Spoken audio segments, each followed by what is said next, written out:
gènere en valencià. La mateixa paraula en llengües diferents pot presentar un gènere gramatical distint.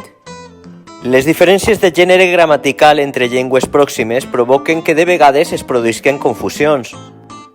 Així, en valencià són de gènere gramatical masculí els noms següents: els afores, un avantatge, un bacteri, un cataplasma, un compte, el corrent, el costum, un desavantatge, un deute, el dot, un dubte, un escafandre, els espinacs, un estratagema, un estrus, el front, els llegums, el lleixiu, un ordre religiós o militar, el pebre, un senyal, els tèrmits, un titella, mentre que són femenins els noms següents: les alicates, una allau, una anàlisi, una au, la calor, la claror, una crep, una dita, una dent, una disfressa, una escalopa, l'esperma, una estrena, una flaire, una icona, una marató, una olor, les postres, una remor, una síncope,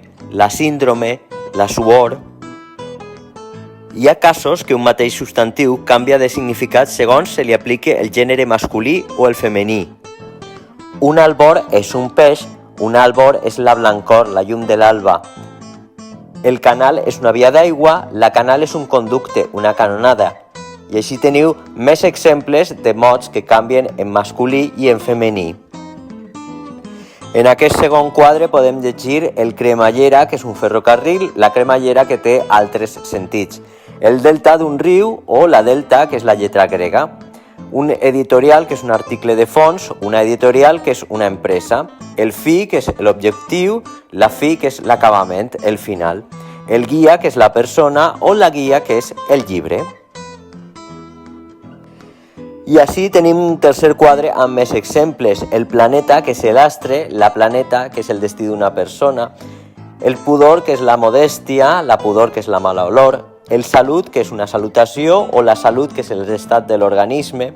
Com veieu, teniu molts mots que canvien de significat en funció que siguin masculins o femenins.